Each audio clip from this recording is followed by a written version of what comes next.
what's the pain that you see in the field of entrepreneurship, and why is it so important that you're so bold about giving them all these tools? There's got to be a burning desire to make, because you could have built just a small business, but you're building massive business. You went public with your business, so there's got to be some sort of pain you see in the world that you want to solve. Definitely. I mean, what's really interesting is more and more entrepreneurs today are talking about raising consciousness. This is Elon Musk's big thing, right? Like, how do we make sure that we really protect and raise the consciousness of humanity? And another word for consciousness is spirit, right? This is basically like, the idea of the fact there is an entrepreneur spirit, that we're living in a world today where we are moving towards what is called the singularity, right? The fact that AI is going to become smarter than humans. And this was something that was predicted a long time ago by one of my mentors, Buckminster Fuller, right? And when I was studying at Cambridge University, I was studying architecture. So I thought I was going to be an architect building buildings.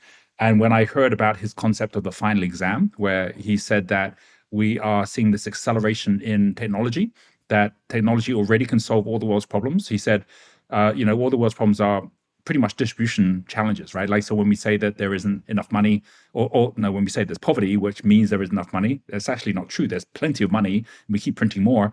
It's just not distributed effectively. Or hunger isn't because there isn't enough food. There's food mountains, but it's just not distributed well. So he says technology just solves all those problems. So why are they still not solved?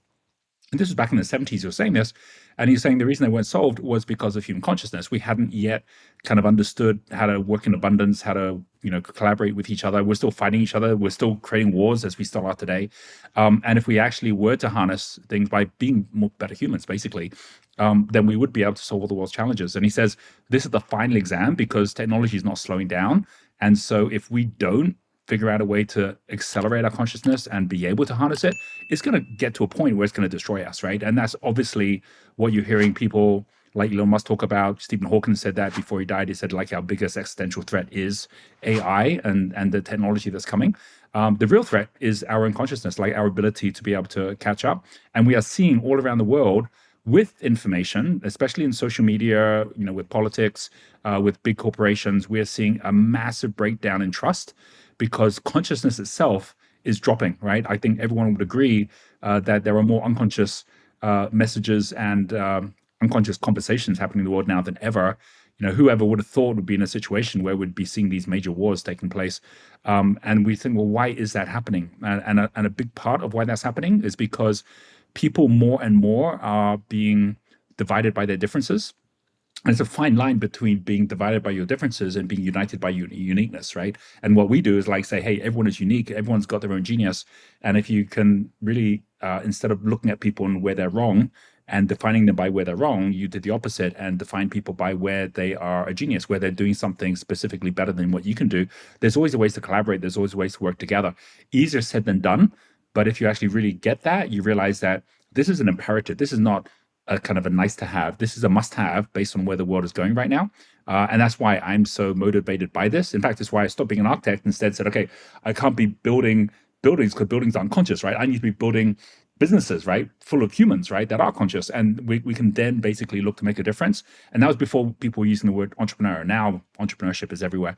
And we're seeing, I think in the next 2 years, we're going to be seeing more than 50% of the entire world economy is going to be driven by entrepreneurs, the gig economy, right? It's no longer where people are basically just in a 9-to-5 job. They're all figuring things out for themselves. And with that, requires a lot of consciousness as well, right? And I'd be happy to go through some of the levels and how it links to both entrepreneurship and love, if you like, because that could be kind of interesting too. Well, you think about how there's these problems that happen and, you highlight the struggles, the wars, but then even on a micro scale, you see about all these dysfunctional relationships, which I find is actually quite interesting because it's almost the same kind of dysfunctions that are happening on a micro scale, macro scale, and it has to do so much about consciousness. And entrepreneurs seem to be the most adaptive to actually take problems and solve them in a powerful way. And I know those tools you put together are really, really helping this. Thank you so much for listening to the Selling with Love podcast. We have some previous episodes you can tune into right here.